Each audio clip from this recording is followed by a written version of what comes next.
বলে তোমার কিছু করার নেই। কি বলেছে? আপনার কিছু করার নেই। আপনার যে কত কিছু করার আছে সেটা আপনি নিজেও ভাবেন নাই। আল্লাহ তাআলা আপনাকে জিজ্ঞাসা করবেন না তুমি সেখানে সামরিক শক্তি কেন পাঠাও না, কারণ সামরিক শক্তি আপনার হাতে নাই। আল্লাহ আপনাকে এটা জিজ্ঞেস করবেন না। আল্লাহ আপনাকে বলবেন না তুমি মানবিক সহায়তা নিয়ে শত শত হাজার হাজার টন কেন খাবার পাঠাও নাই সেখানে, কারণ এই ক্ষমতা আপনার হাতে নাই। আল্লাহ এটা জিজ্ঞেস করবেন না।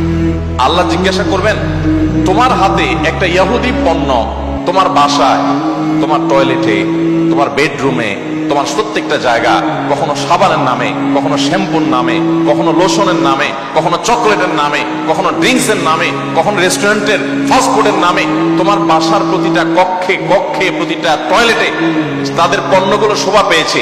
এই পণ্য বেচা টাকা দিয়ে তারা বোমা হামলা করে মানুষ মেরেছে। তুমি শুধুমাত্র তাদের প্রতি সিম্পেথি দেখাতে পারতে, সেটা তো দূরের কথা, উল্টো বরং তুমি সেই বোমা হামলার সঙ্গে জড়িত।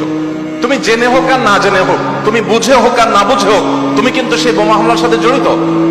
প্রতিদিন তুমি চাঁদা দিচ্ছ ফিলিস্তিনের মানুষকে হত্যা করবার জন্য। আল্লাহ এই কথা বলবেন?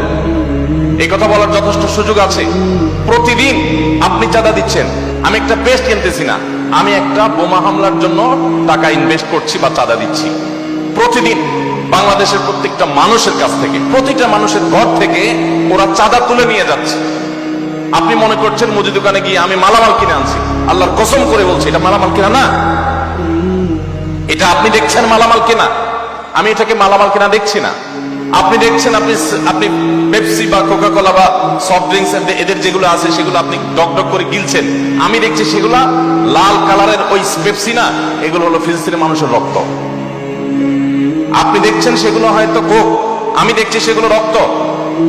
বাংলাদেশের মানুষ এরকম ভুলো জাতি পৃথিবীতে আরেকটা আছে কিনা আমি জানি না। আমরা খুব দ্রুততার সাথে ভুলে যাই। আমরা কাউকে মাথা তুলতেও দেরি করি না, আবার মাথা থেকে আছাড় দিতেও আমরা দেরি করি না। এটা আমাদের একটা দুর্বলতা। আমাদের দুর্বলতাটা আমাদের কাটিয়ে ওঠার চেষ্টা করা দরকার। আমরা কয়দিন খুব জোরে সোরে বয়কট করে এরপরে আবার আমাদের সবকিছু সয়ে যায়। এক ভাই খুব চমৎকার বলেছেন, আমরা মানিয়ে নিয়েছি শোক, আবার উদরে ঢালছি ক্ষোভ। আপনি নামাজ পড়তেছেন, আপনি সেজদা করতেছেন, আপনি অনেক কিছু করতেছেন, দিন শেষে আপনি মুসলমানদের হত্যার সঙ্গে জড়িত। আপনি নিরীহ মা শিশুগুলোকে হত্যার সাথে জড়িত, আপনি জানছেন না। আমরা মুসলমানরা যদি শুধুমাত্র তাদের পণ্যগুলো বয়কটটা যদি যথাযথভাবে করতে পারি, তাহলে তারা অন্তত 50% এমনিতেই সাইজ হয়ে যাবে। আমি তো মনে করি যে এই প্রেক্ষাপটে, এই বাস্তবতায়, ফিলিস্তিনের এই বাস্তবতা অন্তত আপনারা যদি প্রত্যেকে আন্তরিক হন এবং সচেষ্ট হন, তাহলে সেক্ষেত্রে আপনারা বাণিজ্যিক ভাবেও লাভবান হতে পারেন, কিন্তু সেটা মূল উদ্দেশ্য থাকবে না। আপনারা মূলত দ্বীনি চেতনা থেকে এই কাজটি করবেন। আল্লাহ তাআলা আমাদের সবাইকে আমাদের যে দায়িত্বটুকু আছে সেই দায়িত্বটুকু আদায় করার তৌফিক দান করেন।